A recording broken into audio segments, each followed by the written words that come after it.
Nina is who Nina is, and that is 300% authentic. From the minute I met her, I knew that community was very important to her. Because she is so positive, she is so optimistic, she is so upbeat, she loves to laugh, and she loves to have fun. And it's infectious. And she just has this magnetic personality. People want to, do business with her. We moved to Savannah when I started like 7th grade. But I grew up in the business. I mean, as they say, catch up in my veins. But, but I think my dad, when I graduated from college, wanted me to go and experience my own business. Hugh Tracy was a legend in our community. He was chairman of Savannah Economic Development Authority. I think he worked with the chamber. He worked with pretty much everything. And her mother was that laughing, fun person and always going to give you something to eat when you walked in the house. My dad always said, you're never going to get anywhere without people, and you're never going to get anywhere without profitability. I remember sometimes in the summer when I would come home from college, I would work at C&S Bank. I first met Nina in 1984 when she was a bank teller at the Overthorpe Mall branch. And I used to pull in my Volvo to deliver deposits that I had put together at all of my stores. And I try to wheel in like 30 seconds before they would close the window. So I wasn't very popular. He said, when are you gonna go work with your dad? Or when are you gonna take over your dad's business? Or when are you gonna, and I was like, oh, Greg, stop. She came to Savannah and eventually worked as an insurance agent. And she sold me the insurance for Parker's for about 4 years. Tommy Hester said, Cliff, this young lady's really got the sales personality that y'all are looking for, so y'all want to talk to her. So she came by and we did an interview, and she knew nothing about the insurance business, but she said, this is an industry I think I'd enjoy. If you'll teach it to me, I'll do you well. And she did. They hired me at Jones, Hill & Mercer to be a commercial insurance agent, and so, Cliff was always kind of my mentor. That's what I've enjoyed most about my career. I may not be the smartest insurance person in the world, but I think I can identify talent. I remember they gave me the test, and the results came back, and they called me and they said, we just wanted to kind of go over this with you and see, is this you? And I think the first sentence of it said, sees the world through rose-colored glasses. And I think it's because I did see the world through rose-colored glasses. I didn't see any limits. I didn't see, any barriers. I just always felt like I could do whatever was out there. Yeah, I always thought that Nina was going to eventually go to work with her father, who was such a spectacular guy. But I knew that she was, she probably would end up leaving and going into the hamburger business one day. McDonald's doesn't let you just, just come into the business. You have to prove that you are capable of running the business. One of the things they had to do as part of their training was to go into the dumpster after they closed the restaurant at night and bag up all the lost profits. The trash can tell you a lot. You're not sitting in a comfy office somewhere delegating everything to others. You're getting down and dirty in the business. McDonald's is a penny profit business, and so we were always having, obviously keep our eyes on the dollars. But if you were to go and do a dumpster dive, the trash tells you a lot. It is a roadmap.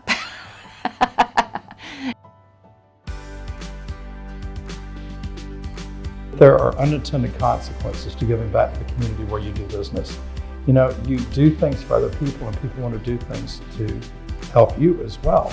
So by giving people, it comes back to you with great rewards. I guess the foundation of McDonald's is, Ray Kroc always said, make sure that you pay back to the community that gives so much to you. Yeah, she was very quiet in some of the things that she supported with her, the meal giveaways from McDonald's and the support of the school system. I was always out in our local schools, and from elementary to high school, people go, why would you go to elementary school? But they would have career days. I tried to give them a broader perspective of, what goes on with a business, not just working at the front counter. One of the things that I think she's probably the most proud of is the Rotary Read-In that she started when she was president. where all of the public schools in Savannah, 3rd grade and under, had Rotary members coming and reading to the classes, but that's something that Nina instituted. She's always been very involved in education. She encourages so much. She gave back to food banks. She gave back to schools. Kids would come and decorate the windows at her restaurants. She'd have McTeacher's nights. One of the things that people used to say, why do you do those McTeacher's nights? You know, they're like, God, that must be crazy. It was crazy. It was so much fun. The whole interaction of that evening, you know, to see kids and parents and teachers in a non-threatening environment, and, you know, parents getting to have a conversation with a teacher. You would see teachers, you know, sitting down, showing kids, you know, how to work on a math problem or something. I mean, it was just, you know, a beautiful experience. Our community would absolutely be different if we did not have people like Nina Gompels. And she obviously cares about not only the people who worked for her, but the community as a whole, the constituents of Ronald McDonald House. She is part of who Savannah is. It's such a feeling of satisfaction and you know, knowing that you are impacting somebody else's life, whether it's one person's life or 5,000 people's lives. You know, just to try and make a difference is, you know, I think so important. And, you know, I mean, everybody's got to take care of themselves, but, you know, at the same time, it's so nice to know that you can look out for others and that you can try and bring out, you know, maybe something better in them. Anytime you saw Nina, you saw Mark, her wonderful husband, and the boys. You know, they were always there.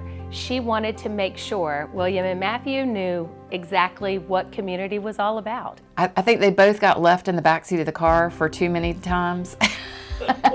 Not with the car, not running, but I was like, I'm just gonna run in real quick, left the car running. They were like, oh my gosh, when she goes in there, it's gonna be 2 hours before she comes out. You know, because I'd say, do your homework, I'll be right out. They never knew about Happy Meals. I didn't ever tell them about that because I didn't want them to have all those toys around the house. And one night Mark and I went out and we came home and you know, the babysitter left or whatever, and the next morning the kids came down and they're like, Mom, did you know they have Happy Meals at McDonald's? I called that babysitter and I said, you ruined me. You totally ruined me. Nina Gompels is a energetic, fun, committed member of our community who enthusiastically gives back in so many ways. We are lucky to have her. I don't think you have to be born a people person. You just have to have a passion for something. And then with that, I think that leads you to how you can best help. She wants the best for her community. She wants the best for her staff. She wants the best for her friends and her family. You know, Ray Kroc always said, we're not in the hamburger business, we're in the people business. It was how she would go out of the way for her people. I love my people. Even though we don't work together anymore, we've always remained very close, and I consider her a very, very dear friend. I really love Nina. I do. I love my community.